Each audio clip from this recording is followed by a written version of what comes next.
Shukran, Yusuf. Now I have also the pleasure to introduce our next speaker, who's the last speaker for today.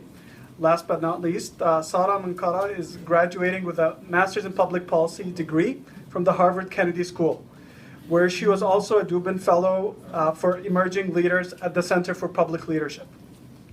She is the president and founder of Empowerment Through Integration, an international nonprofit that integrates blind youth in developing countries into society.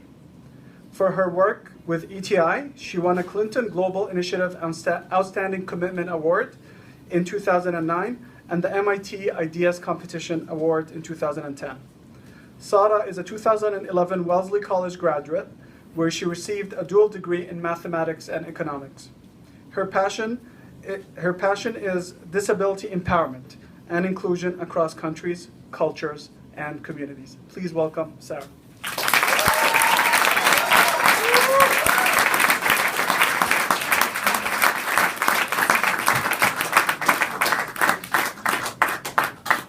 Okay,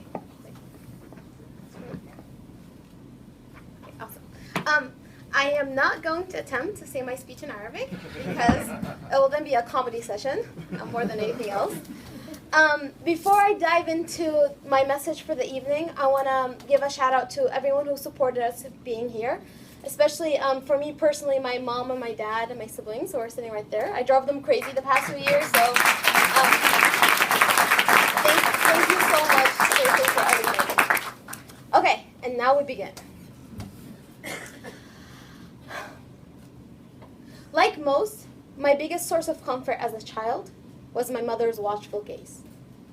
One look into her big, beautiful brown eyes put all my concerns at ease and allowed me to walk confidently. As long as I could keep her in my field of vision, I felt safe. However, that comfort was shattered at age 7. I was diagnosed with macular degeneration, knowing that one day I would lose my vision completely. With my eyesight fading in and out, my biggest fear was not the loss of my vision, but actually the loss of my mother's eyes. With every episode of vision loss, I would scramble to recollect the last image of my mother's face. Would I forget how she looks like? Have I already forgotten? This disease did not only take away my eyesight, it took away my mother. How often have we heard or even used the phrase, "I will believe it if I see it"? This phrase is rooted in our unconscious association of vision to reality. The perception that we need our eyes, our vision, for proof of our existence. Similarly, I needed proof of my mother's love. I thought that as long as I can see myself reflected in her eyes, I felt safe. However, prognosis became reality, and I lost my vision completely. But I soon came to realize that I did not lose my mother's eyes, my love. I could feel her gaze lingering on my face in the darkness. I could feel the tenderness in her voice when she called out my name. I can feel the comfort and the warmth every single time she engulfed me with a hug. I felt safe. Despite our natural tendency to demand a proof, a picture, a graph, a sighting, a promise, my mother's love and sentiment of her gaze existed beyond her eyes. In our society, we tend to label things and judge things at face value. We write off people who we think don't have that much to offer, and we accept people who are similar to us.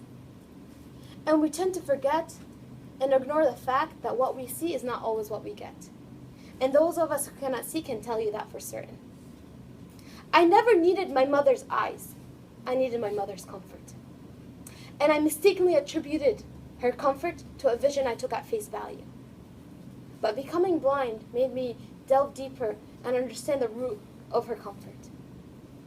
Similarly, we need to delve deeper into our interactions and experiences with others, deeper than our judgments and preconceived notions.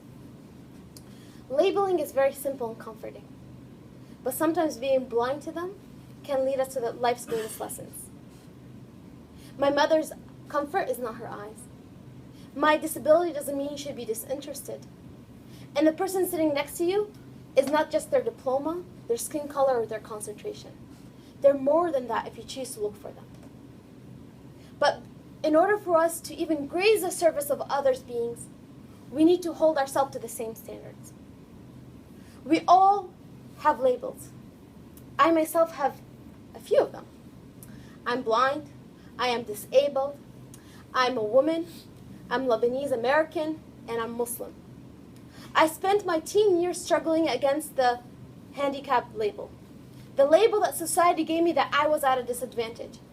And it would have been very easy for me to actually surrender to that label. However, just like my mother's comfort existed beyond her eyes, my being existed beyond my eyesight. And I fought against those labels. And it's made me confident and proud of who I am. Even though I'm standing amongst you now and I've stood amongst you for the past 2 years, I don't know how you guys look like. The faces of my friends, my professors, my mentors, advisors, classmates, they're a mystery to me. And in fact, they're irrelevant. Because the surface is not available to me, I was forced to look beyond them. However, I don't need my eyes to see the fears and doubts that we all have, and the strength and the resilience and intelligence that we all embody. I once thought that my blindness would be my greatest downfall. However, it's given me the biggest gift and privilege of all. It's forced me to look beyond the labels. Don't label yourself and don't label others at face value. I urge us to seek the unperceived potential in others.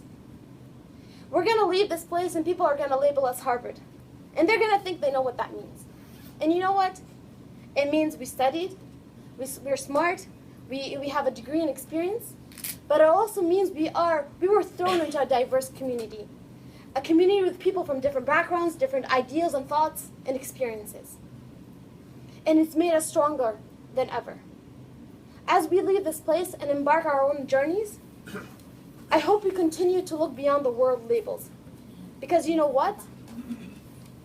At times it's necessary to be blind to gain the greatest insight of all. Thank you so much and congratulations.